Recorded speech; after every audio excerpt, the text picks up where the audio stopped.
Teman-teman panggil aku Adit. Di sini kesibukan aku sekarang sebagai mentor ya di Kodepolitan, mentor kelas full stack khususnya. Mengajar full stack web developer. Lalu juga aku membuat konten di banyak channel ya. Ya dengan username @aditya_fahri dan aku alumni dari Universitas Widyatama. Aku juga aktif sebagai JDG Bandung organizer ya teman-teman yang menjadi media partner juga nih di event Keywords kali ini. Kalau teman-teman mau connect-connect bareng aku, silakan ya boleh connect di Instagram, di LinkedIn, di TikTok, di X, dan di GitHub dengan username yang sama, teman-teman ya. Oke, mungkin itu aja, perkenalan singkat, karena mungkin waktunya juga terbatas ya, kita ada di speaker di malam hari ini. Nah, ada poin-poin diskusi di malam hari ini. Yang pertama, personal branding untuk developer. Jadi, personal branding untuk developer ini agak beda ya, teman-teman. Apa yang dijadikan nilai jualnya atau apa yang jadi ciri khasnya itu agak beda dari personal branding mungkin pada profesi lain ya. Dan juga bagaimana cara kita nantinya untuk membangun portofolio. Lalu nanti kita akan belajar cara pitching ke HRD dan klien, karena beda loh teman-teman ternyata pitching ke HRD dan ke klien juga. Dan juga nanti kita akan belajar mengenai mindset mindset kolaboratif dalam sebuah tim dalam membangun proyek gitu ya. Di sini aku mau ingatkan dulu ya ke teman-teman semuanya. Kalau di sini aku sharing berdasarkan pengalaman pribadi. Jadi kalau mungkin dari teman-teman ada yang lebih tahu atau nanti mau sharing juga silakan nanti tulis di kolom chat atau nanti di sesi Q&A ya. Nanti kita diskusi bareng. Harapannya sih kita dua arah ya. Jadi nggak satu arah gitu. Oke. Webinar ini juga untuk teman-teman yang memiliki problem-problem seperti ini ya. Nah, ini cocok buat teman-teman yang punya problem. Misalnya, teman-teman udah bisa coding nih, udah jago coding nih, tapi kok susah gitu nyari kerjanya. Tapi kok nggak dilirik sama HRD gitu. Atau misalnya gagal terus nih dapat proyek freelance. Teman-teman udah banyak portofolio, tapi ketika nego-nego, ketika pitching ke klien, gagal. Nah, ini juga nanti kita bahas ya. Lalu juga capek mungkin kerja tim, teman-teman udah kerja mungkin sekarang di perusahaan, tapi kerja timnya capek karena isinya orang-orangnya egois semua misalnya. Egonya tinggi-tinggi, nggak kolaboratif di sana. Nanti juga kita akan bahas sedikit ya. Oke, mungkin kita akan masuk dulu ke personal branding. Mungkin ini akan ada beberapa yang sama ya dengan topik yang kemarin, tapi aku usahakan berbeda ya. Ini dari sudut pandang aku sendiri. Karena personal branding ini nggak kalah penting dari coding ya. Mungkin teman-teman di sini udah ada yang bisa ngoding, udah banyak project, tapi nggak punya personal branding. Sayang banget teman-teman. Gitu. Jadi mungkin ada yang mau jawab atau yang mau share personal branding itu apa? Boleh tulis di kolom chat ya. Nanti bakal aku bacakan juga. Boleh mungkin satu kata dua kata personal branding itu apa gitu ya. Boleh. Nah, aku sambil next ya. Nanti boleh silakan teman-teman tulis di kolom chat personal branding itu apa. Next. Nanti kita breakdown di belakang ya. Jadi di sini ada tiga apa ya tiga step lah ya, tiga step untuk membangun personal branding. Kita lihat dulu problemnya apa sih yang dimiliki para developer sehingga mereka tuh nggak punya personal branding gitu. Lalu juga nanti agitation dan terakhir solution. Nah, kenapa banyak developer yang sulit dikenal atau nggak punya personal branding? Kenapa? Ya karena mereka punya skill, jago gitu ya, ngodingnya jago, tapi susah dapat kerja gitu. Lalu juga susah untuk membangun koneksi dengan sesama developer. Jadi ya mereka nggak dikenal, mereka ngoding sendiri, jadi susah gitu ya untuk berkoneksi dengan sesama developer. Atau yang terakhirnya tidak tahu cara menunjukkan keahlian secara efektif. Sebetulnya pengen banget nih punya personal branding, dikenal sama orang banyak, tapi nggak tahu cara nunjukannya gimana, cara show off-nya gimana, supaya tidak terkesan pamer lah gitu ya. Nah, lalu kalau misalnya kita sebagai developer, misalnya udah punya beberapa proyek, udah punya skillnya, tapi nggak punya personal branding, dampaknya apa? Nah, dampaknya adalah teman-teman jadi nanti bakal susah bersaing di dunia kerja yang kompetitif. Realistis aja teman-teman sekarang kalau melihat data ya, silakan teman-teman cari aja data lulusan IT di Indonesia, tiap tahunnya tuh berapa ratus ribu yang lulus.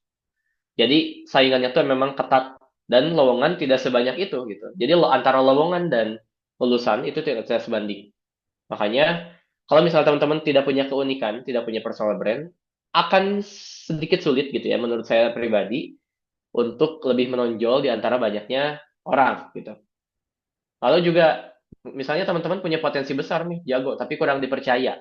Karena teman-teman nggak punya social proof istilahnya. Teman-teman nggak punya apa sih yang bisa dipercaya dari diri kita gitu. Lalu yang terakhir ya kesempatan kerja dan proyek lewat begitu saja.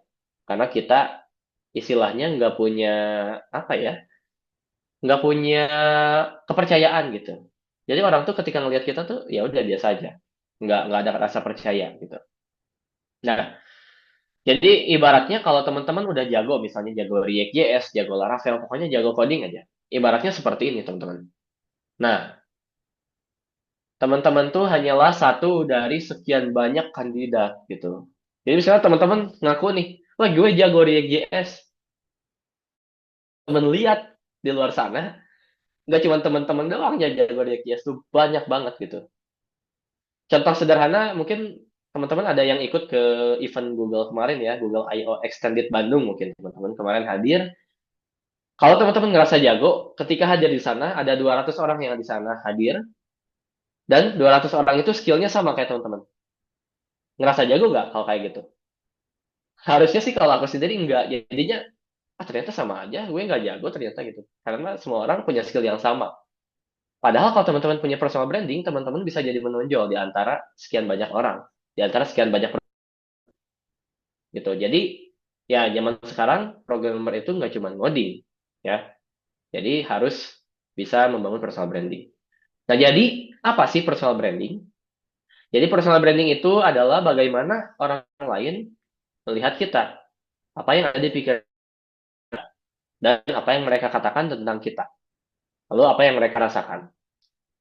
Contoh sederhananya, misalnya teman-teman melihat Cristiano Ronaldo misalnya ya. Pas pertama kali ngelihat pasti udah tahu oh dia pemain bola, oh dia jago main bola gitu kan. Nah, itu berarti dia udah punya personal branding yang melekat. Atau orang hebat siapa lah gitu ya. Misalnya Robert Downey gitu ya, Iron Man. Wah, itu dia aktor Iron Man. Jadi udah tahu dia punya personal branding yang melekat. Jadi apa yang orang lain lihat pada kita. Kita mau dilihat seperti apa? Misalnya, saya sendiri pengen dilihat sebagai full stack web developer. Ya udah, saya fokus di bidang tersebut. Saya misalnya mempublikasikan apa yang saya lakukan selama menjadi seorang full stack web developer. Sehingga ketika orang lain lihat konten kita atau ngelihat kegiatan yang kita lakukan, orang langsung bakal tahu, oh si Adit nih yang full stack ini nih, misalnya. Kayak gitu. Atau misalnya kalau saya sendiri sering ngisi webinar, oh si Adit nih yang suka webinar. Atau yang aktif di GDG Bandung, oh si Adit nih yang suka Kak aktif di Adit, GDG sorry, Bandung, nah kayak kakak, gitu. Ya, sorry, kakak ini open apa sih share screen nggak ya? sudah Kak, share screen Kak ini Kak. Ya, masih yang ini screen-nya. Soalnya Kayak belum ini. keluar. Oh, sebentar. Mau coba stop share dulu ya, Kak. Di Sebentar. saya ada kok Kak tadi. Oke, oke. Ya udah, kalau masuk. Oh, ada ya? Oh, masuk, masuk. Oke. Masuk ya, aman ya? Ya, ini sekarang udah masuk. Oke. Oke, siap. Oke, lanjut ya. Nah, jadi itu ya teman-teman. Personal branding itu adalah identitas profesional yang kita bangun sendiri. Lalu juga jejak digital yang mencerminkan keahlian atau nilai yang kita bawa gitu. Kalau saya sendiri, kalau teman-teman saya nanya ke saya gitu ya, personal brandingnya apa? Ya saya pengen dikenal sebagai full stack web developer. Oh, sekarang saya nyebutnya AI web developer, AI driven gitu karena sekarang realistis aja ngodingnya udah pakai AI. Jadi saya nyebutnya AI driven web developer. Nah, how to? Gimana cara ngebangun personal branding? Secara singkatnya teman-teman, yang pertama adalah kenali diri sendiri. Kenali, coba tanya ke diri sendiri, aku tuh apa sih? Suka apa sih gitu? Bidangnya apa sih? Ini nggak harus coding sebetulnya. Tapi karena konteksnya di sini personal branding untuk developer ya. Jadi misalnya saya kasih contoh di sini ada front end, back end, mobile gitu. Tentukan satu, lalu fokus di bidang tersebut, tingkatkan keahliannya, temukan niche. Niche itu adalah bidangnya atau topiknya. Apa? Misalnya saya ke Laravel dan React.js. 2 sampai 3 itu cukup biasanya, nggak usah banyak-banyak. Lalu bangun online presence, teman-teman. Sharing ilmu lewat konten atau showcase project. Kalau saya sendiri memang sharing ilmunya lewat konten. Instagram, TikTok, Threads, gitu ya. Dan sesekali YouTube. gitu, untuk membangun online presence. Karena sekarang tuh apa ya? Apa-apa serba online nggak sih teman-teman? Apa-apa itu serba sosial media gitu kan? Bisa aja. Sekarang apa-apa kita tahu berita dari sosial media daripada dari TV gitu. Sekarang orang biasa pun istilahnya bisa jadi terkenal gara-gara sosial media. Makanya saya di sini membangun online presence dengan membuat konten. Atau bisa juga di sini dengan membuat portofolio portofolio yang menjual.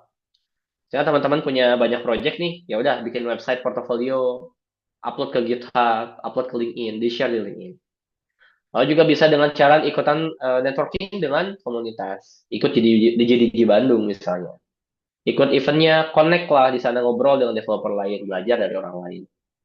Lalu yang terakhir tentu konsisten. Personal branding itu bukan kegiatan kita satu hari doang, teman-teman. Kita ini butuh berbulan-bulan, bahkan bertahun-tahun. Saya sendiri bikin konten mulai itu dari 2021, ketika COVID waktu itu. Tapi memang kurang konsisten ya. Memang kurang konsisten, konsistennya masih belakangan ini. Tapi memang kalau mau punya personal branding yang kuat, konsistensi adalah kunci, teman-teman. Ya. Next. Nah, jadi skill coding aja nggak cukup, teman-teman ya. Mereka mau lihat hasil karya teman-teman, bukan cuma daftar skill gitu. Misalnya di sini saya punya skill apa sih Laravel, React.js. Udah tuh, udah ngebangun personal brandingnya udah. Kita udah punya personal brandingnya, kita udah share konten. Tapi portofolionya ada gak? Gak ada. Ya percuma gitu. Orang orang pun nggak bisa menilai kalau teman-teman ngaku sendiri. Misalnya, gue bisa Laravel, tapi nggak punya project yang dibikin pakai Laravel kan aneh gitu ya. Itu aneh teman-teman. Makanya di sini teman-teman bukan cuma pamer skill, tapi betul-betul kembangin portofolio. Bisa berupa project pribadi, atau bisa kontribusi dari open source. Di GitHub banyak ya project open source. Bisa juga dari hasil bootcamp atau kursus. Misalnya teman-teman ikut bootcamp, ikut kursus apapun itu, biasanya ada studi kasus ya. Biasanya ada project di sana. Nah, teman-teman bisa di sana dipamerin project hasil dari ikutan bootcamp. Lalu di sini aku sih menekankan ya untuk memperbaiki kualitasnya daripada kuantitas. Jadi mendingan punya 1 sampai 3 project, tapi bagus. Projectnya tuh misalnya bikin project pemesanan restoran, misalnya. Bikin project point of sales. Bikin project sistem informasi rumah sakit. Daripada 10 project, tapi cuman misalnya apa, to-do list doang. Atau aplikasi cuaca. Atau aplikasi apalah yang cuman get-get API doang. Atau cuma landing page doang. Daripada kayak gitu, mending 1 sampai 3 project, tapi projectnya tuh betul-betul yang mantap gitu, yang betul-betul menyelesaikan masalah, nggak cuman embel-embel project-project doang gitu. Next. Nah, untuk menjual portofolio, teman-teman ya, memamerkan portofolio yang menjual gitu, teman-teman, kalau misalnya mau share-nya di Instagram, teman-teman perlu bikin thumbnail yang menarik atau desain yang menarik, atau misalnya teman-teman yang suka UI UX, kemarin sudah belajar ya dengan Kanino ya. Misalnya teman-teman UI UX, teman-teman juga bisa pamer di Dribbble misalnya, atau di GitHub source code-nya di-share. Dan juga misalnya link ke project-nya di-share. Lalu, yang harus ditonjolkan adalah masalah. Aplikasi atau project IT gitu ya, atau software adalah lahir dari masalah. Yang masalah tersebut dipecahkan solusinya dengan cara membuat aplikasi. Jadi tonjolkanlah masalah yang kamu selesaikan gitu. Misalnya, saya membuat sistem informasi rumah sakit. Masalahnya apa? Masalahnya adalah pencatatannya yang manual, ribet, birokrasinya panjang. Dengan adanya aplikasi, pencatatan lebih cepat, misalnya. Seperti itu. Nah, itu jadi tonjolkanlah masalah dari portofolio tersebut. Lalu, kasih tahu stack yang dipakai apa, Laravel kah, React.js kah, atau yang lain, Python kah, misalnya. Kasih tahu juga link demonya dan source code-nya, misalnya bisa GitHub. Lalu juga bikin UI-nya serapi mungkin, yang bisa responsif di berbagai macam layar. Gitu, ya. Next. Nah, kita udah belajar secara singkat ya personal branding. Kita udah punya nih misalnya personal branding yang kuat, udah membangunnya misal lewat konten, kita udah sharing kemana-mana, udah konsistensi juga misalnya selama berbulan-bulan, udah punya portofolio yang mantap, udah punya misalnya 3 sampai 5 project keren gitu ya yang udah menjual, saatnya kita bisa melakukan pitching. Di sini mungkin untuk simulasinya nanti bakal dengan Kak Wawan ya teman-teman. Di sini saya hanya ngasih tahu gimana cara pitchingnya aja. tapi nanti mungkin simulasinya dengan kawan ya. Nah, di sini pitching itu maksudnya adalah menjual skill, teman-teman. Jadi menjual skill, menjual diri, menjual value yang kita punya. Bukan cuma ngenalin diri. Bukan cuma misalnya, halo saya Aditya Fahri, saya bisa Laravel. Enggak cuma gitu. Tapi misalnya, halo saya Aditya Fahri, saya mempunyai kemampuan di Laravel, saya bisa membantu bisnis kecil, bisa membantu UMKM dengan cara membuat aplikasi berbasis web supaya lebih cepat misalnya, seperti itu. Jadi tawarkan, saya siapa, punya keahlian apa, value apa yang bisa kita kasih gitu. Jadi nggak cuman ngasih tahu doang, gue bisa anu, tapi apa? Dengan kemampuan tersebut bisa menyelesaikan apa gitu. Karena percuma sekarang kita nyebut bisa Laravel kah, bisa Laravel kah. Tapi ya dengan Laravel itu bisa menyelesaikan apa gitu. Jadi yang harus ditonjolkannya adalah apa yang bisa diselesaikan dengan teknologi tersebut atau dengan skill tersebut gitu. Teman-teman bisa kasih alasan kenapa teman-teman layak dipertimbangkan. Misalnya pitching, misalnya teman-teman nih udah punya klien ya, klien dari freelance. Teman-teman tinggal pitching nih, tinggal presentasi gitu ya. Kasih alasan kenapa teman-teman layak dipertimbangkan sama mereka gitu. Misalnya, saya misalnya pernah bikin proyek anu banyak. Saya pernah menyelesaikan proyek ABCD. Saya pernah kerjasama dengan ABCD. Saya pernah bikin proyek apa? Kasih tahu, tonjolkan. Ya tentu dengan skill komunikasi yang baik juga. Karena percuma juga nanti kita punya punya portofolio yang bagus, punya skill yang bagus, tapi komunikasi kita kurang juga ya agak percuma gitu ya. Jadi tujuannya jelas supaya bikin orang tertarik dan ngelanjutin ngobrol sama kita. Next. Nah, ini cara pitching yang efektif setidaknya di 3 poin, teman-teman. Jadi ketika kita datang ke klien, kita mau pitching ke klien tentang apa yang kita pikirkan, tentang apa solusi yang kita bawa dari masalah mereka, kita tuh harus solutif, bukan hanya pamer skill, teman-teman. Karena aku sendiri pernah ya 1 kali pitching ke klien, mungkin itu memang kesalahan aku sendiri, hanya ngasih tahu bisa apa, bisa apa, bisa apa, tapi nggak ngasih solusi. Itu salahnya. Padahal yang harus ditonjolkan justru solusinya, gitu. Bukan cuma skill. Skill mah belakangan, gitu ya. Bisa dipelajari, tapi solusi itu dapat hasil mikir gitu. Misalnya, klien punya masalah nih, tadi ya balik lagi dengan sistem informasi rumah sakit misalnya. Klien punya masalah ribet pencatatan, kita kasih solusi lah, tonjolkan. Kita punya solusi nih Pak dengan aplikasi yang kita punya, misalnya kita bisa menyelesaikan step-step tadi jadi lebih cepat. Misalnya jadi pasien bisa mendaftar langsung ke rumah sakit tanpa harus datang ke rumah sakit melalui aplikasi misalnya. Itu kan menghilangkan 1 step. Jadi birokrasinya bisa dipersingkat sehingga bisnisnya pun jadi lebih cepat gitu. Jadi yang kedua adalah relevan sesuai kebutuhan. Jadi jangan ngasih solusi tapi mereka sebetulnya nggak butuh, cuman keren-kerenan apa namanya teknologi doang. Misalnya di sini Pak websitenya kita pakaiin AI gitu misalnya. Kita pakaiin generatif AI. Kita pakaiin untuk merangkum apa misalnya. Kita pakaiin untuk generate gambar. Padahal mereka nggak butuh. Memang itu keren, memang keren integrasi AI dan lain-lain. Tapi mereka nggak butuh. Jangan, jangan juga teman-teman. Pitching ke mereka itu sesuai kebutuhan aja, kecuali memang diminta, gitu ya. Yang terakhir adalah unik. Nah ini menyambung ke personal branding yang tadi. Kita harus punya style yang berbeda. Jangan mau ngikut yang arusnya yang sama, jangan.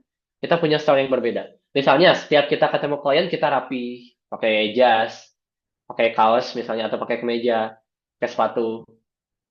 Lalu kita datang ke klien, kita datang duluan ke tempatnya, jangan sampai klien yang nunggu kita, gitu ya. Itu hal-hal sederhana lah. Lalu juga misalnya kita punya kebiasaan ke klien itu apa ya ngasih value lebih lah misalnya.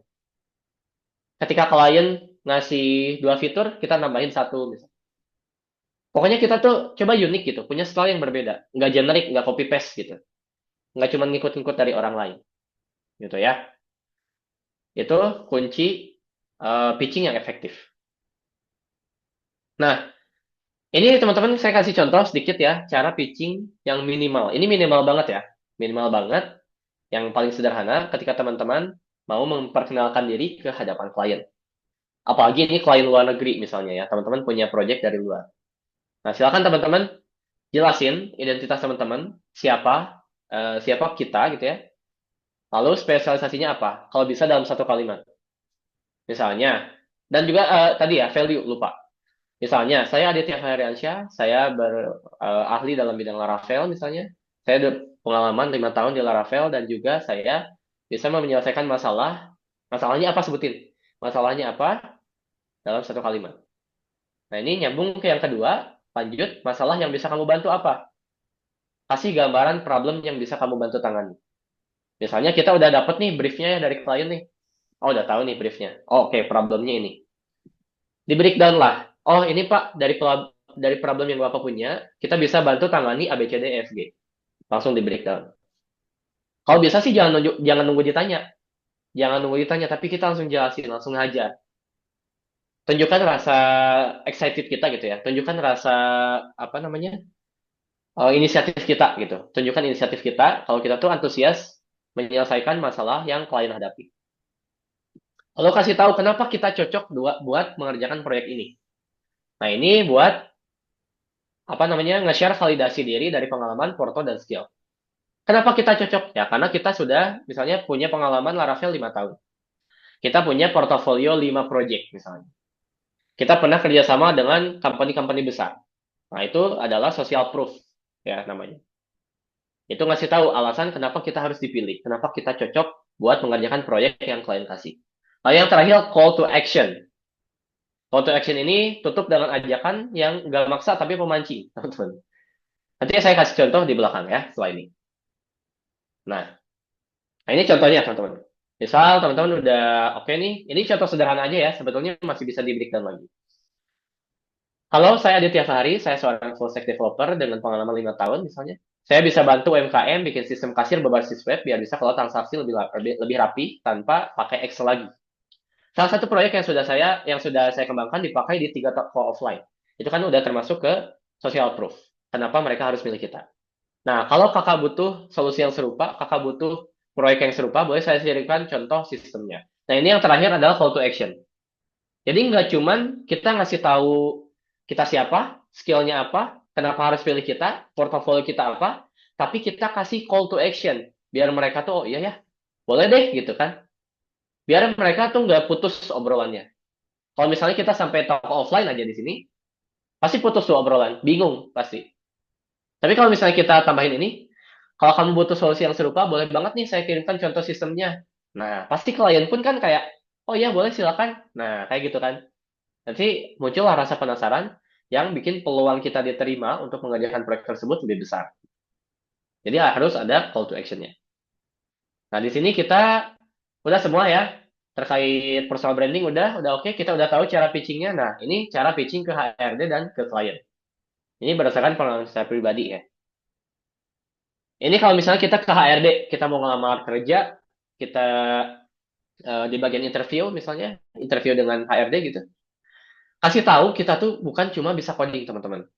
Tapi kita bisa menyelesaikan masalah nyata gitu.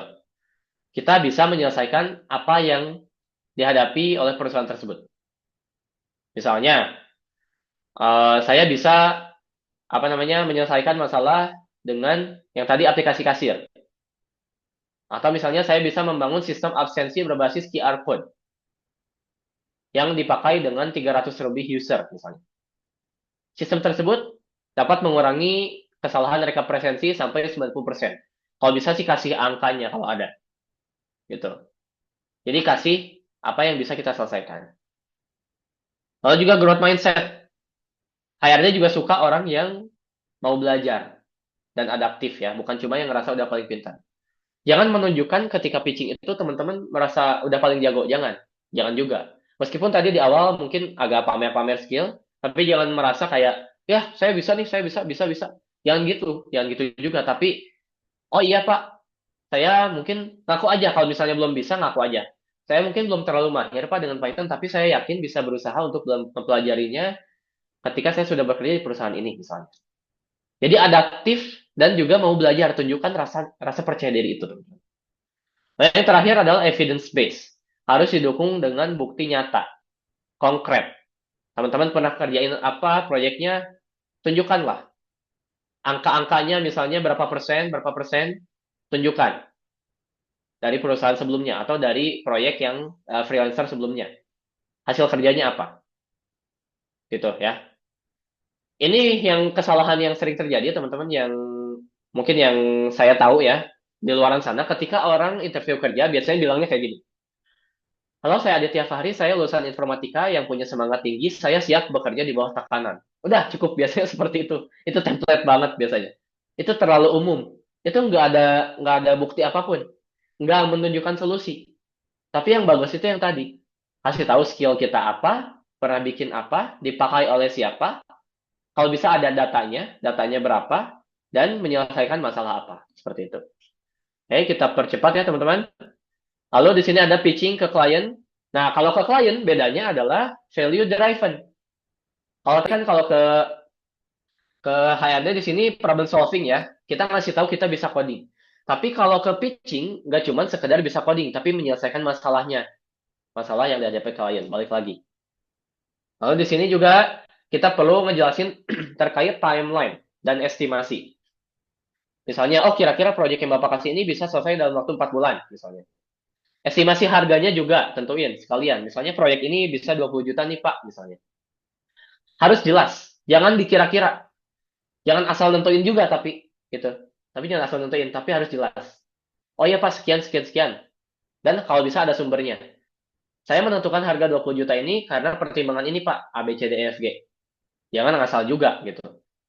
Lalu bahasanya jangan non teknis teman-teman. Rata-rata klien-klien yang freelance project gitu ya, bukan orang IT gitu. Jadi jangan bahasanya tuh jangan yang sok-sok teknis. Tapi juga jangan terlalu ngambang juga. Gunakan bahasa yang mereka pahami. Gunakan bahasa sederhana. Karena mereka pun bukan orang IT biasanya. Kebanyakan gitu. Next. Nah, jadi skill pitching itu penting ya. Tapi ada satu lagi teman-teman yang lebih penting, yaitu kerja bareng.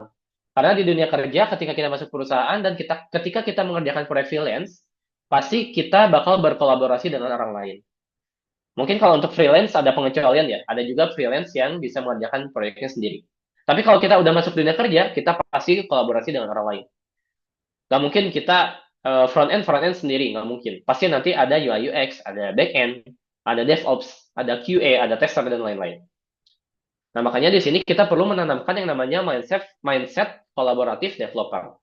Karena developer pastinya bakal kerja bareng. Mindset ini perlu ditanam sejak awal kita bekerja. Nah di sini ada 3 ciri-ciri teman-teman yang punya mindset kolaboratif. Orangnya tuh biasanya komunikasinya proaktif, nggak harus ditanya dulu dia langsung ngomong. Dia langsung ada rasa penasarannya. Lalu juga bisa bedain mana feedback, mana masalah personal. Misalnya ada orang lain, Mas ini kok websitenya kurang responsif ya kalau di layar handphone misalnya. Nah, itu kan feedback. Tolong perbaiki ya, oke misalnya. Oke, noted Pak, nanti saya perbaiki. Tapi kalau yang baperan biasanya, apa sih suka-suka gue lah gue yang bikin misalnya. Nah itu jangan ya, itu harus dihindari. Kalau misalnya kita menerima feedback, jangan dibawa personal, jangan baperan. Ya udah, itu urusan urusan proyek gitu. Lalu juga kita harus build together. Mindsetnya kita bareng-bareng, bukan show off sendiri. Bukan show off diri kita sendiri, bukan pamer sendiri. Ya udahlah, bodo amat lah back end mah kita front end kita bagus-bagusin front endnya. Bodo amat nanti back end pusing-pusing dah. Jangan kayak gitu. Karena kita kerja bareng. Bikinlah kode yang rapi, yang mudah dibaca, struktur kode yang jelas, struktur proyek yang jelas, biar tim yang lain pun bisa baca, bisa enak, kolaborasinya bisa lebih mantap. Next. Nah, jadi mindset mindset kolaboratif ini adalah gabungan teman-temannya, gabungan antara komunikasi yang jujur, proaktif ya, respons yang dewasa, yaitu yang tadi nggak baperan, lalu juga komitmen untuk bantu tim untuk finish bareng-bareng, bukan cuma show off satu orang, gitu. Jadi ini pengalaman saya pribadi juga ketika bekerja di kantor, saya berkolaborasi, kuncinya adalah dari komunikasi. Karena kalau diam-diaman agak susah ya. Kalau ngandelin cuma dari git-git doang agak susah. Jadi memang kita harus tetap komunikasi. Oke, sedikit lagi nih teman-teman. Ada dua yang terakhir. Yang pertama, tools kolaborasi. Ketika teman-teman kolaborasi proyek, biasanya ini yang saya pakai teman-teman. Yang pertama ada Notion. Notion ini untuk manajemen tasknya ya. Tugas-tugas yang kita pakai biasanya ditulis di sana. Lalu di sini juga saya pakai Git. Ini untuk branching dan juga pull request. Misalnya saya bagian front end bikin fitur A, ada juga orang lain bagian back end bikin fitur B. Nah, di sini kita kolaborasinya menggunakan Git biar lebih cepat. Lalu ada juga tools yang lainnya, ada Slack ya, Slack atau Discord. Biasanya sih pakai Discord ya biar lebih enak. Komunikasinya lebih cepat kalau pakai Discord. Next. Nah, mungkin itu saja, teman-teman ya. Jadi kita recap singkat. Yang pertama tadi branding adalah supaya kita dikenali, pertama itu ya. Supaya kita punya value, kita dikenal oleh orang lain. Khususnya kita pengen dikenal oleh HRD dan juga klien, calon klien.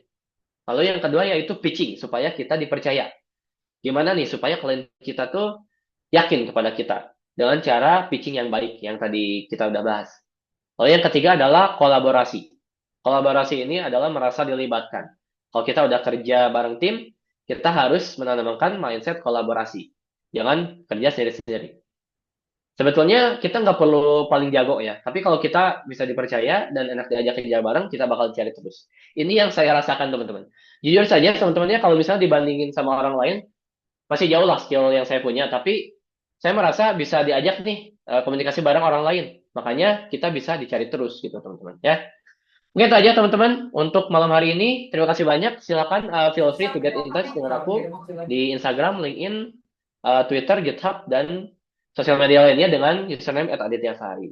Oke, mungkin itu aja teman-teman. Terima kasih. Assalamualaikum warahmatullahi wabarakatuh. Saya kembalikan lagi ke Kak Tiffany. Oke, Waalaikumsalam warahmatullahi wabarakatuh. Terima kasih ya Kak Adit atas materinya yang singkat, padat, jelas, dan apa ya, ini tajam gitu ya. Jadi juga ini ya, cepet-cepet ya. Udah santai aja nggak apa-apa. Nah Kak, kita akan dipotong dulu ini ke sesi kedua, tapi nanti kita akan ada sesi Q&A. Jadi nanti kalau misalkan Kak Adit mau keluar Zoom dulu nggak apa-apa. Nanti kita lanjut ke sesi Q&A. Tapi kalau mau terus stay juga nggak apa-apa sih Kak. Gitu mungkin. Oke, siap. Oke, Baik, Kak. baik. Terima kasih, Kak. Oke, terima kasih Kak. Jangan kemana-mana dulu ya. Oke, lanjut.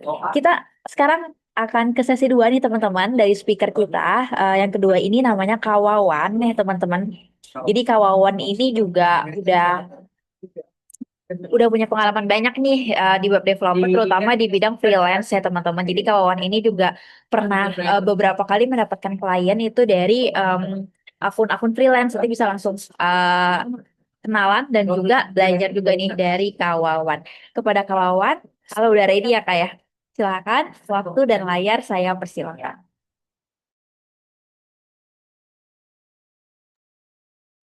Oke, selamat malam teman-teman semua. Assalamualaikum warahmatullahi wabarakatuh. Selamat malam, Waalaikumsalam. Oke, terima kasih waktunya Kak Fani udah ngizinin aku untuk sharing-sharing sedikit apa yang udah aku jalanin dan udah eh, aku pelajarin selama berkarir di freelance ini. Kak Fani, aku boleh minta tolong dibantu share screen? Oh, oke, boleh. Udah dikirim ya Kak materinya ya? Ya, yang tadi ya Kak. Oke, oke, sebentar ya.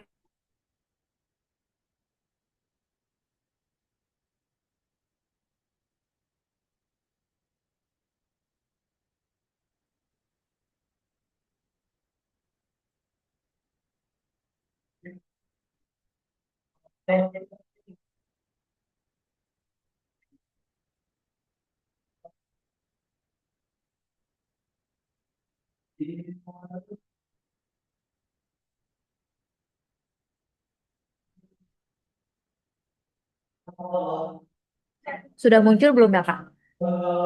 Sudah, Mbak. Bentar ya. Oke.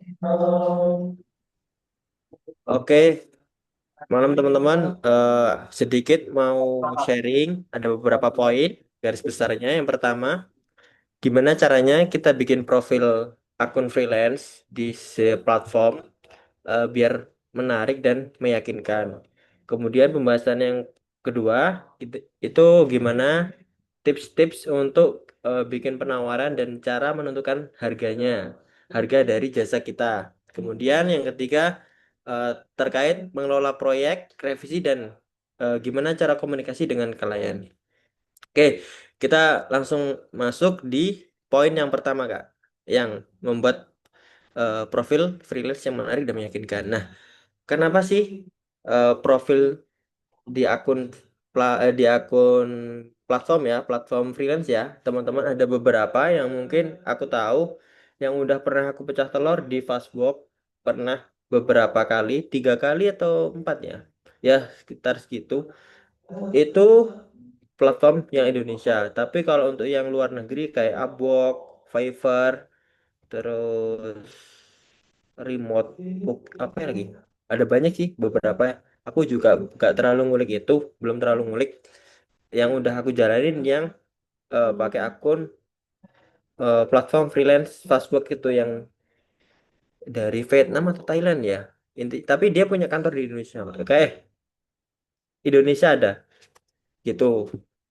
Yang pertama poinnya, kenapa profil jadi foto mentu itu dan klien memilih kamu. Nah, teman-teman, aku saranin kalau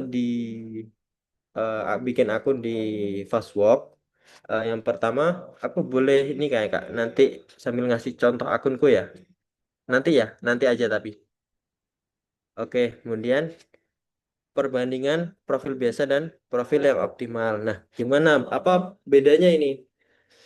Bedanya mungkin bisa yang mungkin sangat terlihat di foto profil ya. Foto profilnya harus terlihat eh, menarik kayak fotonya Mas Aditya, kayak fotonya Mas Rida, Ridwan ini. Ini udah oke banget nih. Memperlihatkan bahwa seorang profesional freelance gitu.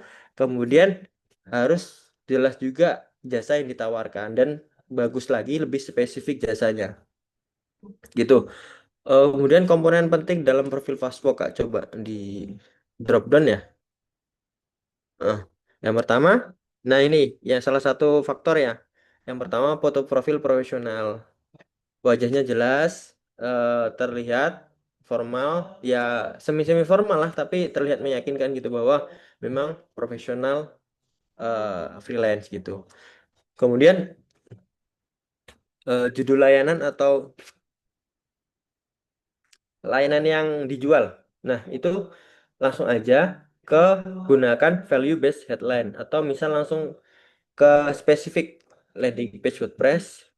Misal jasa bikin landing page pakai WordPress yang bikin konversi tinggi untuk bisnis kamu. Jadi langsung tawarin jasa kita apa, nanti impactnya ke bisnis kamu tuh apa. Nah, gitu. Kemudian deskripsi di profile, ada struktur 3P aku nyebutnya ya, perkenalan, pengalaman, sama penawaran. Nah, yang pertama teman-teman kenalin dulu siapa teman-teman, kemudian breakdown pengalaman, udah kerja dengan project apa aja, pernah kerja dengan siapa aja, kemudian baru di profile cantumin penawaran. Kemudian tulis dengan tone profesional dan approachable. Nah, dengan ya nada-nadanya nada semi-semi formal yang mudah dipahami juga sih. Kemudian yang keempat komponen penting dalam profil Fastwork, portfolio. Nah, ini penting juga teman-teman. Jadi namanya juga kita jualan jasa ya, jualan yang eh, apa ya, nggak terlihat ya, nggak terlihat barangnya nggak ada, kita cuman punya senjatanya di portfolio. Nah, karena portfolio ini memang jadi senjata banget sih untuk para freelancer ya, khususnya saya ya. Ini jadi ya ujung tombak lah. Ketika approach, ketika nawarin ke klien, mesti yang ditanya portfolio gitu. Kemudian yang kelima ini penting banget teman-teman, ulasan rating. Jadi saranku teman-teman ketika bikin akun di Fastwork, rate-nya jangan langsung kemahalan. Langsung dimahalin, bukan kemahalan ya, dimahalin. Karena itu tuh ngaruh banget ya, karena di Facebook itu ketika akun belum dapat rating atau review, itu susah banget pecah telurnya. Nah, kemarin tuh aku cara ngakalinnya, aku tek-tekan sama temannya, caranya agak curang dikit sih. Gimana Kak Fani? Gimana Bukan tuh Kak? Aku nggak tahu juga. bukan curang apa ya? Jadi gini, di Facebook itu kalau akun belum punya rating atau bintang ya, itu tuh susah banget pecah telurnya. Kemarin tuh aku nyoba dikasih tahu teman bahwa kamu coba gini deh, kamu bikin jasanya rate-nya 200-300-an. Nanti aku order, kamu eh, tak order wes, nanti kamu ganti uangku aja gitu. Hanya aku lakuin itu Kak. 2 kali, 2 kali pakai itu untuk ngejar rating 5 bintang 5. Nah setelah itu aku dapat project nilainya hampir ya 1,5 jutaan lah untuk satu landing page doang. Nah gara-gara itu ternyata memang di akun Facebook eh, kalau mau dapat yang organik ya effortnya itu harus kita kayak di Shopee dulu awal-awal gitu loh. Nah, ya kayak gitu-gitulah caranya gitu. Gitu sih. Untuk yang komponen apa aja yang penting di akun Fastwalk. Nah, kemudian gimana cara bikin penawaran dan cara menentuin harga. Nah, yang pertama, teman-teman pastikan harus riset dulu harga pasarnya berapa. Jenis teman-teman masing-masing ya. Misal ada yang front end, di back end, terus di UI UX, di QA atau di DevOps dan lain sebagainya. Nah, teman-teman coba cek kompetitor di niche yang sama berapa harganya. Nah, teman-teman tuh kadang nggak harus banding-bandingan harga ya untuk deal project ya. Kadang klien itu ada dua tipe. Yang pertama memang kalau yang banyak uangnya atau punya budgetnya mesti nggak banyak apa ya, nggak nggak minta aneh-aneh. Kalau budgetnya kecil, permintaannya biasanya banyak gitu. Jadi teman-teman yang disampaikan eh, kalau mau murah-murahan ya malah hancur-hancuran pasar ya nanti ya jadinya red ocean banget. Jadi memang harus value-nya yang harus diperlihatkan sama klien. Jadi teman-teman nggak harus perang harga, tapi gimana caranya meyakinkan klien dengan value yang bisa kita berikan kepada klien. Dengan value ini, klien akan, oh ini bisnisku butuh banget nih. Ini bisa eh, dobrak omsetku nih. Nah, misal seperti seperti itu. Kemudian yang kedua, setelah riset pasar, teman-teman eh, cek eh, di niche teman-teman berapa nih kisarannya, range-nya berapa. Nah, seperti itu.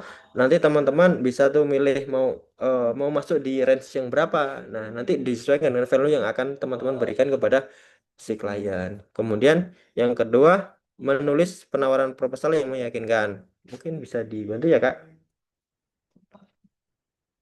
Nah, mungkin template singkatnya pertama ya salah ketika menulis proposal, ada perkenalan, kemudian coba teman-teman breakdown masalah klien. Nah, sebelum sebelum bikin proposal, teman-teman harus coba cari tahu dulu nih si klien ini apa, bisnisnya apa, kemudian kendalanya apa. Teman-teman coba ceritain masalahnya klien di proposal tersebut. Kemudian setelah tahu masalahnya, teman-teman apa ya? Jadi kadang itu klien itu nggak paham masalah dia. Makanya kita harus coba pahamkan dulu bahwa si calon klien ini punya masalah ini loh, punya masalah di sini loh. Nah, teman-teman coba pahamkan itu bahwa oh, terus keinginan kita dan harapannya bahwa si klien itu sadar, oh, aku ternyata punya masalah ini nih. Nah, kemudian teman-teman hadir di situ untuk eh, tawarkan solusi untuk si calon klien ini. Kemudian setelah coba kasih penawaran sambil di follow up dan coba diajak ngobrol dan digali terus masalahnya apa, diajak ngobrol gitu. Kemudian jangan terlalu memakai template-template yang kaku atau yang terlalu umum. Tunjukkan ya ini yang aku maksud tadi bahwa tunjukkan value teman-teman bahwa s- skillku ini bisa bantu si calon klien ini. Misal saya bantu kamu buat website yang bukan cuma bagus tapi juga cepat dan SEO friendly. Nah, berarti kan udah on point-nya kan berarti ini si calon klien ini nggak punya website cuma bagus doang loh. Eh, Kamu bisa juga dapat website yang performanya bagus, terus SEO friendly. Nah, ini fungsinya apa? Jadi fungsinya website ini nanti bakal datang traffic ke website kamu, biar banyak yang lead masuk. Jadi setelah lead nanti bisa kamu follow up lagi, database-nya juga udah masuk ke website kamu sendiri. Jadi nanti kamu mau next plan untuk campaign marketing, kamu bisa manfaatin database ini gitu. Seperti itu, value, fokus ke value-nya teman-teman.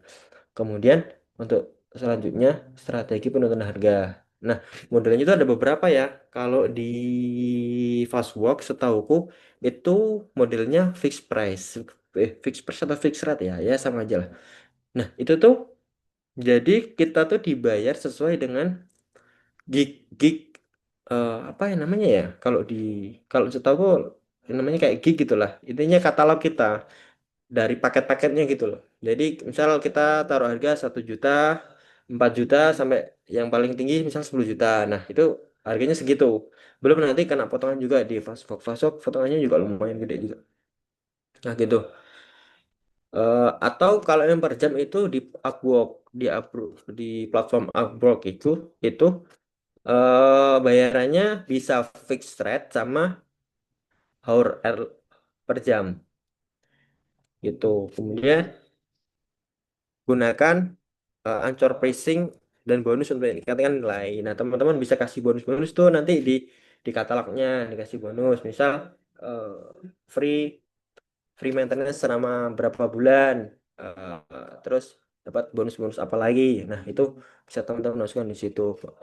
Nah, kemudian untuk tips untuk upsell layanan tambahan, misal dikasih kayak tadi maintenance ringan terus dapat revisi tambahan gratis. Nah, itu teman-teman bisa sesuaikan dengan kemampuan teman-teman sendiri.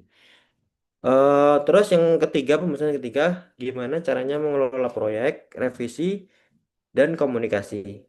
Nah, ini harus digarisbawahi juga ya teman-teman, bahwa revisi ini kalau nggak disampaikan di awal, nanti di belakang tuh nggak habis-habis revisinya dan bakal apa ya, ganggu di kita juga sih sebagai freelance ya, nanti bisa keganggu banget timelinenya. Nah, gimana caranya bahwa revisi itu diminimalisir, dalam artian kita udah sepakat dulu sama si calon klien ini bahwa Pak, Ibu, bahwa kita ini di depan revisinya cuma 2 kali ya.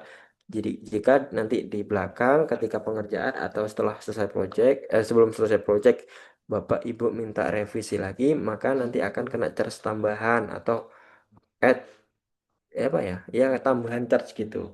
Nah, yang pertama teman-teman harus bikin alur kerja dulu nih, gimana biar terstruktur dari project. Misal dalam 1 bulan nerima beberapa project. Nah, itu kan kalau nggak di maintenance satu-satu bakal nanti tabrakan ya, timelinenya bakal ngaruh ke ke deadline masing-masing project ya. Yang pertama yang teman-teman harus lakukan yaitu briefing dulu terhadap setiap project tadi. Briefingnya apa aja? Nah, teman-teman bisa kasih penawaran, quotation, kemudian berikan juga timelinenya selama beberapa minggu atau beberapa bulan tergantung projectnya ya. Kemudian jangan lupa dikasih juga spare atau waktu untuk revisi berapa kali. Nah, setelah itu nanti final delivery-nya reviewnya berapa hari, ketika ada revisi lagi berapa hari. Nah, itu harus diberi hari ya, diberi timeline masing-masing dari briefing, penawaran tadi sampai deal, harus bayar DP dulu. Kemudian pengerjaannya selama berapa hari atau berapa minggu atau berapa bulan.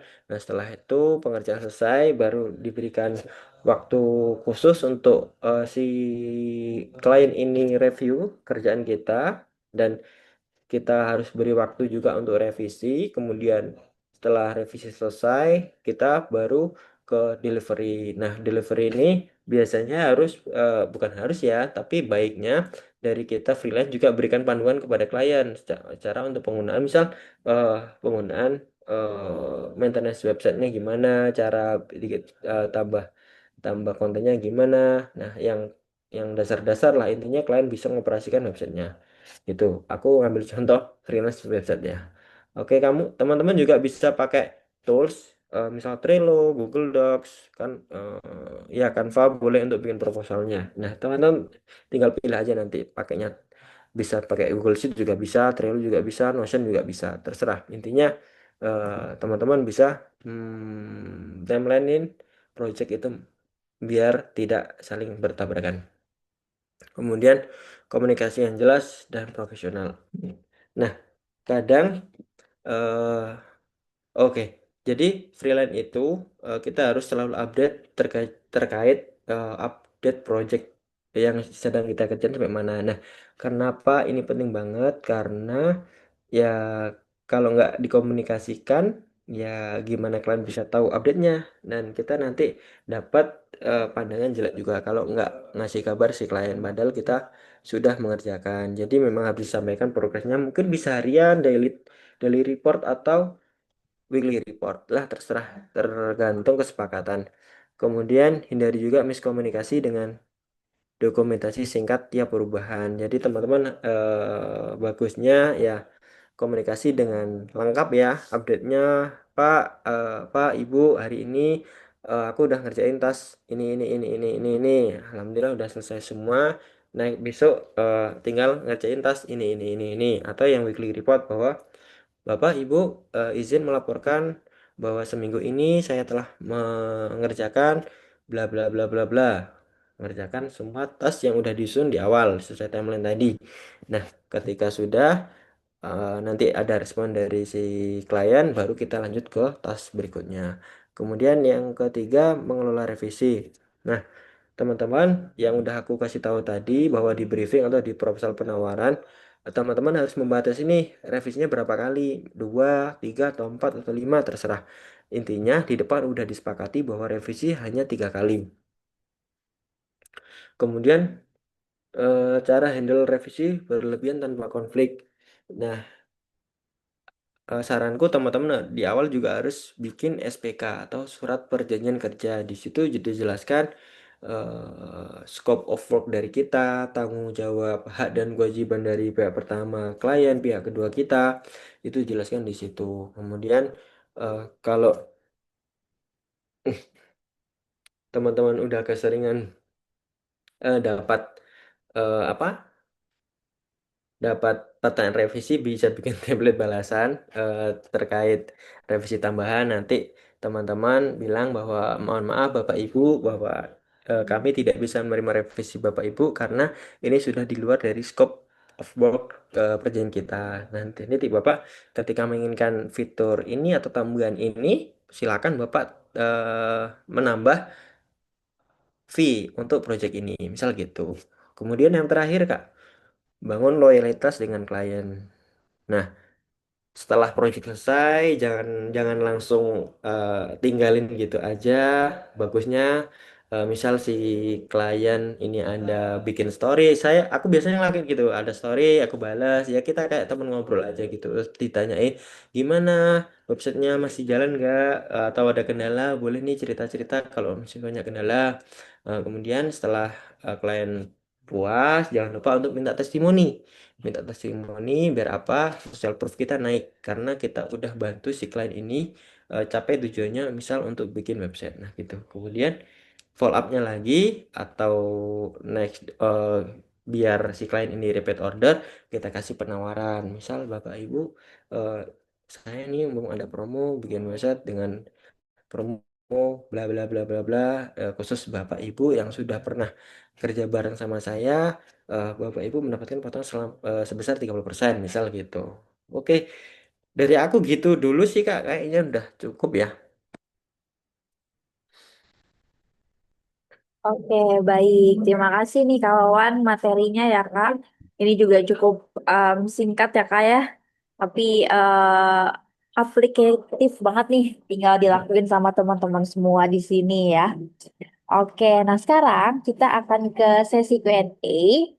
Nah, buat teman-teman yang mau bertanya, silakan bisa langsung bertanya nih. Boleh buat Kak Wawan atau mau ke Kak Adit, boleh. Dua-duanya juga boleh. Silakan. Buat Kak Rido, Kak Gali, Kak Krisna, Kak Sinta, silakan nih kalau misalkan mau bertanya, bisa langsung bertanya dulu.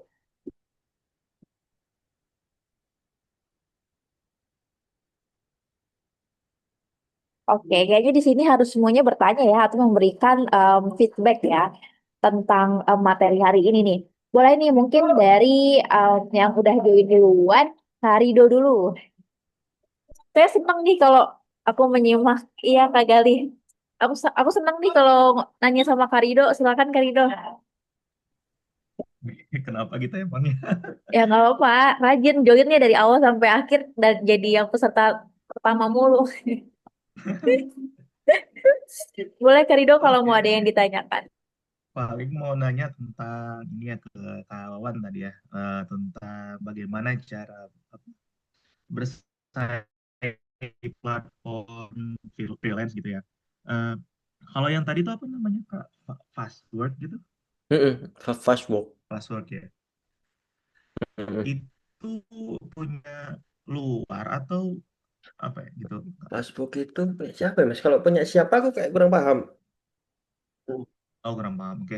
Gak apa-apa, maksudnya kayak apakah dia sistemnya itu kayak lebih kayak Upwork atau kayak Hmm, Fiverr gitu. Kan dua ya, ya, hal yang ya. berbeda itu ya. Kalau Upwork itu kan kayak kita Bid ngelihat kan?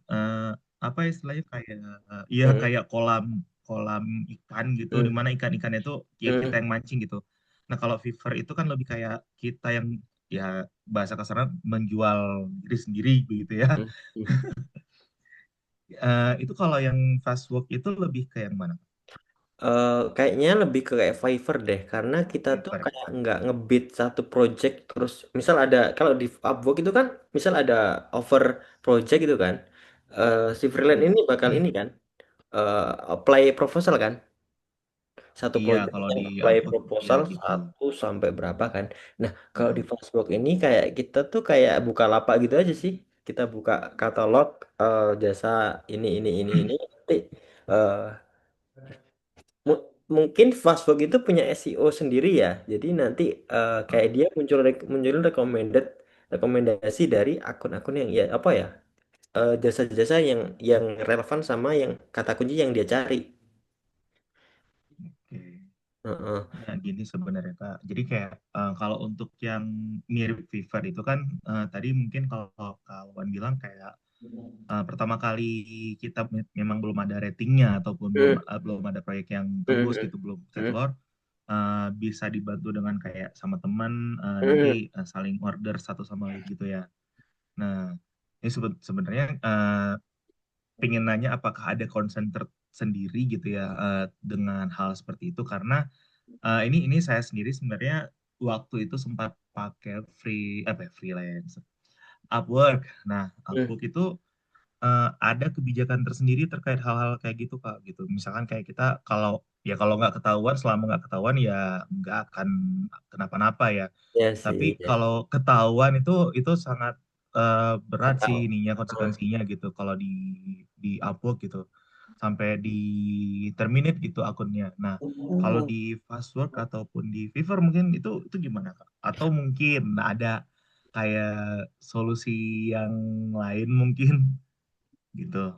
Itu tuh kita tuh memang ngelakuin order beneran nggak ya? Kalau yang kemarin aku lakuin ya memang beneran aku bayar gitu. Jadi si teman ini tak kasih uang, bukan, iya tak kasih uang, terus tak suruh order di akun pakai akunnya dia, tapi ordernya ke akunku. Nah setelah Mm-mm. itu aku terima proyekannya, aku kerjain, nanti aku juga kirimin lewat Fastwork itu.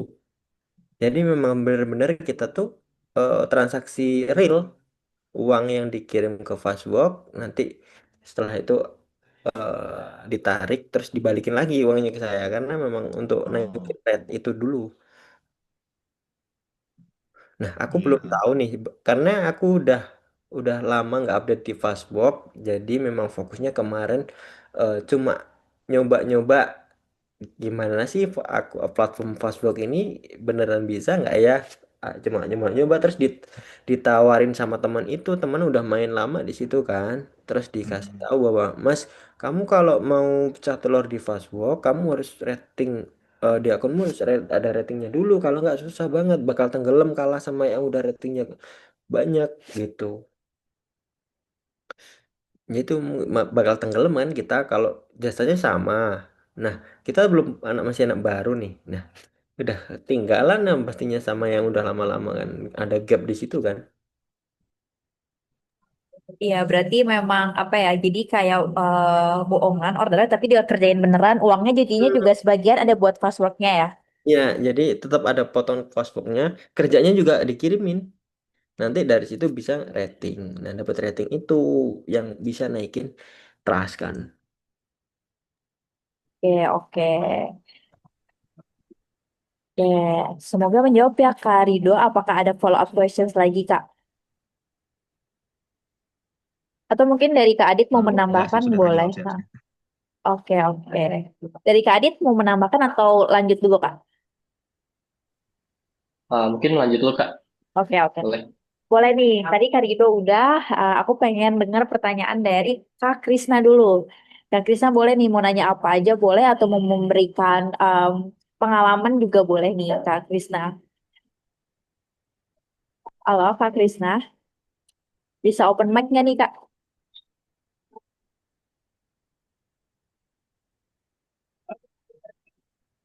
Oh, atau aku ke Galih dulu deh. Kak Galih, silakan Kak Galih. Nanti habis itu Kak Sinta, baru Kak Krisna lagi. Kak Galih dulu. Gimana nih Kak Galih? Silakan. Mau bertanya atau mau memberikan pengalaman sharing boleh juga nih Kak Galih. Cerita aja sih. Boleh, boleh. Ya kan. Halo Kak Wawan. Halo, Mas Gale. Aiduk. Eh, Ya, Aiduk jadi tuh, Mas. kita tempat kursus bahasa Inggris. Oh. Cuma paling ya sering pengalaman yang non IT sepertinya. Hmm. Jadi ya emang buat nge-branding biar dilihat oleh mata orang tuh yaitu ya kita harus umpan lambung dulu nih biar ada bintang dulu sehingga orang lain lebih melirik kita kayak gitu ya. Ya itu memang yang saya lakukan pun seperti itu di e-commerce jadi misalkan saya saya punya token di Shopee di Tokped gitu ya. Hmm. Gimana nih buat mancing eh, rating kita ada di atas yang lain di toko-toko yang sebetulnya pada saat itu sama juga dibuka gitu. Tapi kita posisinya lebih tinggi dari mereka dengan ada barang yang sudah terjual seperti itu ya. Dan ada rating bintang yang baik. Ya paling paling reasonable itu yang paling cepat itu adalah teman. Betul, betul. Betul. Jadi kamu belanjalah sama saya gitu. Mau mau kita kasih duitnya dari kita atau lu nanti belanja ke kita, gua kasih barang itu ke lu gitu. Kayak gitu lagi. Ya itu memang jadi ada apa level kita ada di atas yang lain sehingga Hmm. ketika orang yang nyari produk yang sama itu kita udah ada di situ duluan gitu. Jadi bukan kayak CEO tapi lebih ke branding yang kita punya udah ada trust dari yang beli gitu. Paling ya gitu kawan ya. Emang ya kayak gimana ya namanya kita baru muncul ya, Mas. Biar biar dilirik sama orang kan kayak oh ini udah ada yang order nih bintangnya udah ada 5 daripada yang belum ada bintang sama sekali kan percaya sama yang bintang 5 kan. Iya, secara Gitu. psikologis tuh orang lebih merhatikan yang itu gitu. Cara review sama ini kan testimoninya juga kan. Iya. Sekarang coba Kak Fani lagi belanja di Shopee mau beli checkout barang yang ada toko yang ada bintangnya sama yang belum ada testimoninya milih mana Kak? Yang ada testimoninya deh. Iya kan, lagi kayak trust gitu kan. Ya, itu ya kan hasilnya sama aja ya. Kita jualan produk di Shopee sama kita jualan diri, jualan jasa. Hampir sama ya. Produknya kalau di freelance kan memang jasa skill kita yang dijual kan. Gitu sih, Mbak. Dan Ya. menurutku sekarang freelancer juga harus mulai bangun personal branding juga sih. Hmm. Ya Gitu sih. paling Heeh. paling itu sih Kak nambahin Gali aja. udah Oh ini ya, belum? Kak Gali udah bangun personal branding belum nih Kak di akun ataupun di apa gitu IG atau gimana? hmm, untuk saat ini sih di take out ya. Terakhir saya masangin itu tahun 2005. 2005 lagi asik-asiknya main saya pengen jadi programmer nih, saya pengen jadi desainer yang dilihat orang di media sosial. 2005 sampai 2007 udah gitu, karena satu dan lain hal saya harus pindah dunia kerja, jadi gak bermain di IT gitu ya. Ya itu udah saya tinggalin semua dan saya kembali lagi beberapa tahun terakhir sudah sangat tertinggal sebetulnya. Ah, terus mau nambahin juga tadi kan, hmm, kalau buat apa ya, buat ketentuan untuk eh, aturan, sebentar saya lihat dulu.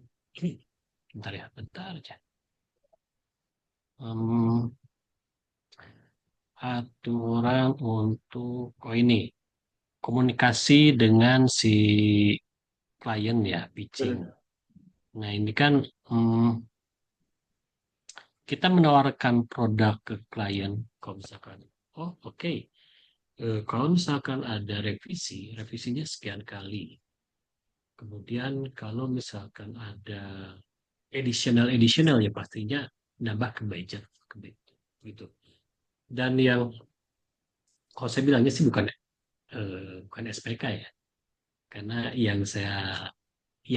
biasa lakukan SPK itu kan surat perintah kerja ya. Nah, kalau lebih mendetail dan ada argumen antara si kedua A pengen kayak gini, si pihak kedua pengen kayak gini, lebih ke MOU sepertinya. Hmm. Jadi dari awal sudah dibuat aturan kalau misalkan kita rule-nya kayak gini, kamu ikutin rule saya mau nggak? Ketika keduanya deal, oke, MOU tanda tangan keduanya, project jalan. Tuh. Em, ya itu jadi mengelola revisi, bangun loyalitas klien. Ya, setuju saya. Ini materi-materi ini sebetulnya eh, yang saya perlukan untuk nge-branding produk gitu ya. Sebetulnya nggak di bidang IT ini, dan karena ini kan cakupannya sebetulnya luas. Hmm. Saya suka materi yang sekarang. Ini bagus bagus untuk nge-branding juga buat ke Kak Adit juga. Ini saya ketinggalan di awal ya, tapi di tengah-tengah ini masih belum nyambung tadi, belum connect karena masih di jalan tadi, pas nyampe-nyampe udah masuk tengah-tengah nih. Jadi ngikutin, dapetnya gak dari awal gitu. Jadi nanti mungkin saya minta bahan materinya untuk saya pelajari lagi gitu Kak Adit ya. Oke. Baik, Iya, terima Kak kasih Fani ya, Kak makasih Gali ya. banyak. Baik, terima kasih Kak Gali atas bukan masukan ya, lebih ke pengalamannya di webinar ini dan memberikan masukan dan juga insight-nya juga nih. Oke, terima kasih Kak Gali. Kita lanjut ke Kak Sinta nih. Silakan Kak Sinta kalau ada pertanyaan untuk Kak Adit, kemudian atau untuk Kak Wawan, silakan boleh ditanyakan. Boleh nih Kak Sinta. Semuanya dapat nih, nanti Kak Sinta dulu. Oke, siap. Mungkin mau tanya ke Kawawan dulu kali ya. Karena kan kalau misalnya Kawawan ini udah full time di perusahaan, terus akhirnya memilih buat freelance aja, nambah side job ya berarti. Nah, itu tuh gimana sih tantangannya? Apalagi kan tadi juga sempat di-mention ya, kalau misalnya programmer sekarang tuh gak cuma jago ngoding, tapi harus personal branding, harus jago tadi pitchingnya gitu. Gimana sih cara ngehandle apa ya tantangan yang ada ketika kakak akhirnya full time iya saya job iya nah itu gimana nih Oke, Kak, itu oke. aja paling dari aku. Siap, menarik banget ya Mbak Sinta ya. Jadi cerita sedikit teman-teman, aku mulai full time freelance itu setelah 2 bulan training di satu perusahaan swasta di Jogja, tapi bidangnya bukan di IT.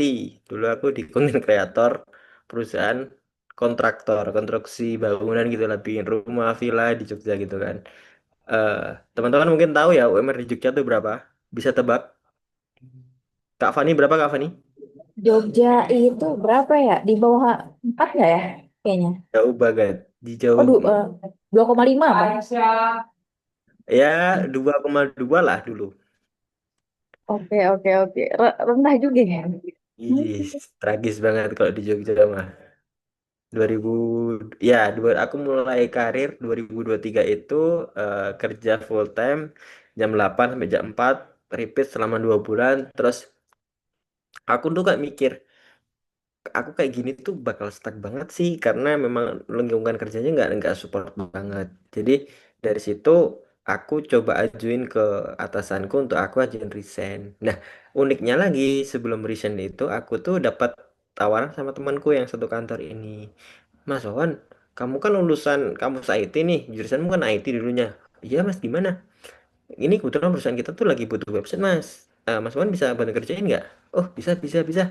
Itu the first aku dapat project pertama tanpa nunjukin portofolio. Jadi kayak orang tuh aku bilangnya bisa bisa bisa dan kolega aku apa temanku ini percaya gitu langsung diajuin ke atasan. Akhirnya surat surat pengunduran diriku diterima, aku resign, tapi aku keluar tuh bawa project berapa ya?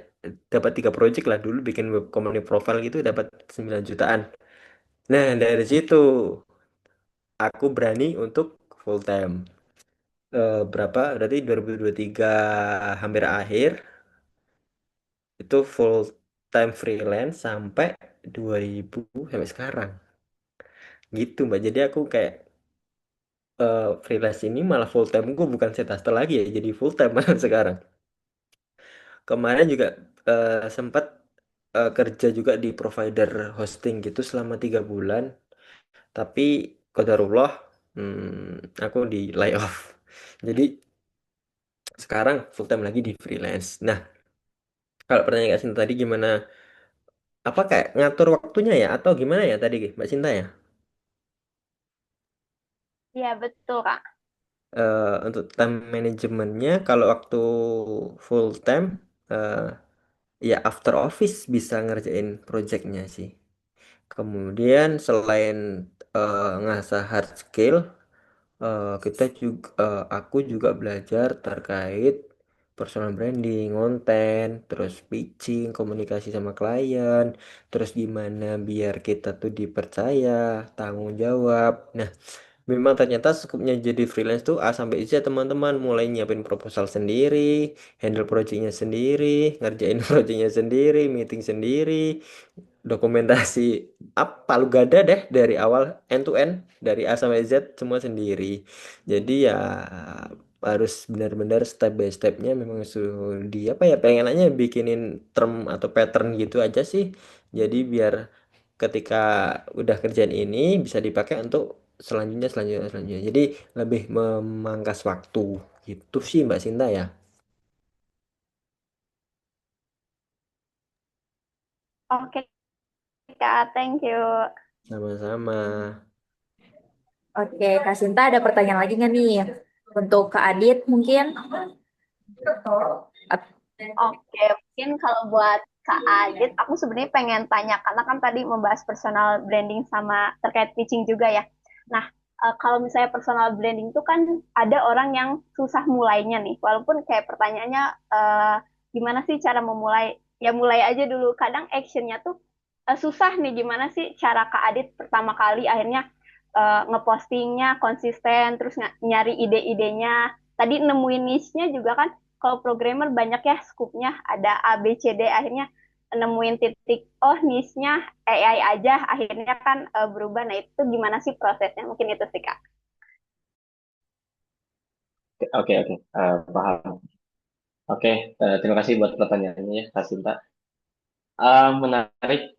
Mungkin awal mulanya ya, mungkin bisa diceritain dari dulu ketika pertama kali memutuskan buat personal branding lewat konten ya, lewat konten dari Instagram. Dulu emang nggak tahu mau bikin apa, tapi dulu tuh emang yang disukai aja dulu, yang disukai di share. Kalau dulu tuh malah bukan coding, konten pertama tuh bukan coding, tapi teknologi secara umum. Contohnya kayak sekarang yang lagi rame apa nih? Misalnya tentang AI baru pertama kali muncul tuh, ya udah ChatGPT dibahas, misalnya ada Gemini dibahas. Terus malah waktu itu dulu aku pernah ngebahas tentang error di Microsoft Office, Microsoft PowerPoint dan lain-lain kayak gitu. Jadi kayak ya udah, pernah error nih waktu buka aplikasi ini dan solvingnya kayak gini, ya udah di kontenin gitu. Dikasih tahu biar orang lain ketika ngerasain error yang sama tahu dari konten yang aku buat. Oh, gini errornya. Terima kasih Kak, terima kasih Kak. Nah, itu yang bikin semangat. Udah tuh. Terus, wah ini rame nih berarti kontennya. Bikinlah konten yang sedikit tentang waktu itu ya tentang Office. Ternyata setelah mungkin kurang lebih 5 konten itu nggak rame, nggak rame. Waktu COVID juga ya, waktu COVID juga lagi ngulik-ngulik Laravel, ngulik codingan kayak gitu. Ya udahlah, share aja lah progres belajarnya gitu kan. Sekarang belajar apa nih? Belajar apa ya? Belajar Laravel misalnya. Di share aja proses belajarnya. Terus ketika proses belajar itu kan kayak kita misalnya belajar dari YouTube, dari tutorial, misalnya pembicaranya itu atau mentornya itu ngasih tahu tools. Ada loh misalnya tools untuk ini, misalnya untuk library untuk ngoding supaya lebih cepat misalnya, yang paling gampang Tailwind CSS misalnya. Oh, menarik nih Tailwind CSS, bisa nih di-share. Ya udah di-share. Jadi, apa yang kita tahu sekecil apapun di-share. Nah, dapat momennya itu kayak ini nih udah ini, ya udah niche-nya ini. Ketika kontennya rame sih. Jujur ya, ketika kontennya rame. Ketika waktu itu share, banyak yang komen, makasih Kak, makasih, makasih, makasih. Terus likes-nya banyak, dari views-nya banyak. Oh, berarti ya udah. Cocok nih sama audiens yang kita punya. Cocok juga sama yang aku suka cocok. Nyambung sama audiens, ya udah, terusin gitu. Jadi apa yang kita suka sama yang audiens cocok gitu. Ya udah, berarti itu niche-nya. Itu sih paling gampangnya.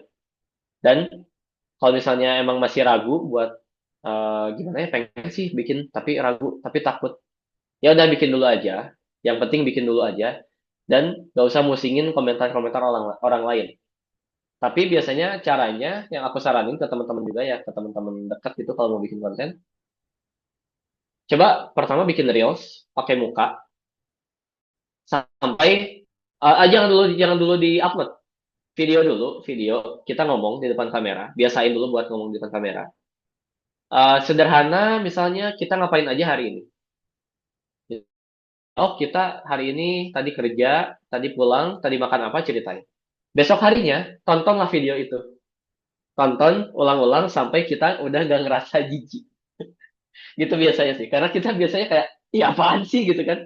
Iya apa sih, malu banget, iya apa. Ulang-ulang aja terus sampai kita udah nggak ngerasa, oh ya, ya udah sih bodo amat sih orang juga gitu. Malah ternyata dari video itu kita dapat manfaat loh gitu. Tapi kita ngerasa pede buat di-share, barulah di-share. Atau misalnya emang kalau nggak pede depan kamera ya udah nggak usah pakai kamera. Cukup pakai suara, pakai footage atau pakai konten carousel, pakai desain aja. Itu udah cukup sih. Sekarang banyak kok yang konten faceless kalau misalnya kurang berani menampilkan wajah. Itu mungkin Kak Sinta ya, semoga menjawab ya. Oke, terima kasih Kak Adit. Oke, Kak Sinta udah cukup Kak atau ada pertanyaan lagi? Cukup, cukup. Terima kasih, Kak. Oke, terima kasih kembali. Baik, mungkin satu pertanyaan terakhir ya Kak Adit dari saya gitu. Di sini untuk Kak Adit sendiri kan di sini tuh full time web developer ya. Nah, biasanya kalau full time gitu tuh suka ada kerjaan yang dibawa pulang ke rumah nggak sih gitu. Kemudian kalau misalkan di perusahaannya Kak Adit sendiri itu tuh dia ada berapa tim sih di web developernya gitu. Boleh silakan Kak. Oke, kalau pertama tadi ya, kerjaan dibawa ke rumah.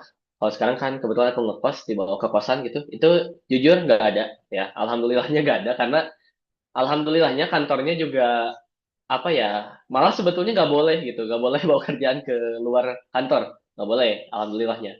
Kecuali emang ada jadwalnya WFH gitu. Aku kebetulan ada jadwal WFH itu di hari Jumat. Jadi memang itu khusus mau ke kantor silahkan, tapi kalau nggak pun nggak apa-apa. Itu biasanya di hari Jumat. Jadi enggak sih, kalau misalnya di luar jam kerja itu enggak, aku nggak bawa kerjaan. Jadi memang waktu itu dimanfaatkan, misalnya setelah jam 5 sore ke atas, biasanya aku manfaatkan untuk bikin konten. Bikin konten sambil juga cari-cari proyekan, atau kalau misalnya memang ada yang dikerjakan, proyekan dari luar, ya aku sambil kerjain juga. Kebetulan memang ada sekarang juga proyek yang lagi jalan juga gitu, dari luar kantor. Jadi ya ada kesibukan lainnya lah selain ngerjain kerjaan utama. Terus yang tadi itu tim ya. Kebetulan tim ada 3 orang. Jadi ada satu lead dan 2 mentor kelas full stack. Jadi di sana kita satu tim itu kolaborasi untuk membangun silabus biasanya. Untuk bikin silabus dan juga bikin studi kasus. Studi kasusnya itu yang real biasanya. Jadi kira-kira apa nih studi kasus yang bisa diterapkan di masyarakat, yang kira-kira publik tuh bisa pakai gitu. Contoh yang terbaru kemarin aku bikin studi kasusnya aplikasi restoran. Jadi pemesanan makanan di restoran melalui QR code dan pembayarannya tuh pakai QRIS. Jadi nggak usah pergi ke kasir gitu. Nah itu di sana bagaimana cara pengembangannya, lalu bagaimana cara penyampaiannya ke siswa. Karena kan ini program Kodepolitan itu belajar online gitu ya, course online course. Jadi kita membangun silabus supaya mudah dipahami juga sama orang yang masih pemula gitu. Dan sekaligus bisa menghasilkan portofolio study case yang real. Nggak cuman study case yang, ya udah yang penting bisa. Tapi enggak. Tapi mereka tuh setelah belajar di kita itu jadi bisa, proyeknya tuh bisa di show off lah. Bisa dipamerin juga sebagai portofolio mereka. Gitu. Dan kebetulan kemarin ada satu proyek yang ini berpotensi juga bisa digunakan sama klien juga. Ada kemarin proyek klinik. Jadi kita sekalian bikin proyek untuk course untuk diajarkan ke orang lain, tapi sekalian juga untuk ke klien gitu. Nah ini jadi enak tuh, jadi 2. Jadi untuk kerjaannya dapat, kerjaan utama, tapi untuk klien juga dapat. Jadi satu proyek bisa ke dua sumber gitu, kedua sumber. Jadi untuk kliennya bisa diajarkan ke siswa yang ikut kelas di kita juga bisa. Gitu. Jadi itu sih mungkin kesibukannya. Jadi di sana ketiga orang itu saling kolaborasi, satu leader yang memimpin, yang menentukan topik, yang menentukan meeting gitu, dan kita brainstorming. Sisanya brainstorming, kasih saran ide, dan kita yang develop. Gitu sih Kak. Kalau dari aku ya. Oke, baik. Berarti buat teman-teman di sini kalau misalkan web developer itu nggak selalu teknis secara apa ya bikinnya ya, tapi bisa juga untuk merencanakan kurikulum ataupun sekarang udah ada edukasi ya. Sekarang banyak juga Ya, edtech betul. ya. Oke, baik. Oke, teman-teman, kita untuk webinar malam ini sepertinya sudah cukup nih. Nah, tapi sebelum ditutup, di sini saya ingin mengucapkan terima kasih nih buat Kak Wawan, juga Kak Adit atas materinya malam hari ini yang sangat interaktif, kemudian juga banyak sharingnya. Jadi semoga teman-teman di sini juga banyak ilmu positifnya yang bisa diambil. Nah, sebelum ditutup juga kita akan foto bersama nih. Jadi buat teman-teman, Kak Sinta, Kak Gali, Kak Rido, jika berkenan untuk open kamera, silakan boleh open kamera karena kita mau foto bersama dulu. Nah, Kak Gali gimana? Mau open kamera? Oke, aman. Oke, nah sekarang kan ada 2 speaker, jadi kita mau foto 3 kali. Nanti gaya pertama dari Kak Wawan dulu. Boleh, silakan Kak Wawan. Kita ngikutin. Sok, gimana? Ayo, Kak harus memberikan gaya. Oke, gaya bapak-bapak, guys. Ayo. 1, 2, 3. Oke, gaya kedua dari Kak Adit nih. Mau gimana Kak gayanya boleh? Jangan kayak bapak-bapak lagi yang lain. Mungkin gaya dari GDG Bandung ya Kak, gini ya. Oke. Oh iya, jadi Kak Adit juga ini ya apa namanya volunteer juga dari GDG ya? Mak, udah lewat ya Kak ya Ya, kalau nggak salah. ya betul Kak. Oke, sekarang gini guys. Ayo, 1, 2, 3. Oke, yang terakhir dari saya sendiri aja. Gayanya gini aja guys. Ayo, 1, 2, 3. Baik, oke. Terima kasih nih sekali lagi buat Kak Adit juga Kak Wawan atas materi yang insightful-nya malam hari ini. Terima kasih juga buat Kak Gali, Kak Sinta, juga Kak Rido yang sudah mengikuti webinar ini sampai em, akhir ya. Nah, kita masih ada satu sesi lagi di besok hari, di hari Kamis. Jadi nanti jangan sampai ketinggalan karena kita akan membahas tentang SEO nih, gimana caranya biar website kita itu ada di indeks Google di halaman awal-awal Google. Nanti kita akan belajar tentang itu. Nah, saya Tiffany, mohon maaf bila ada kekurangan untuk para speaker juga teman-teman. Nah, saya pamit undur diri. Terima kasih. Wassalamualaikum warahmatullahi wabarakatuh. Sampai jumpa besok malam, teman-teman. Terima kasih Kak Tiffany.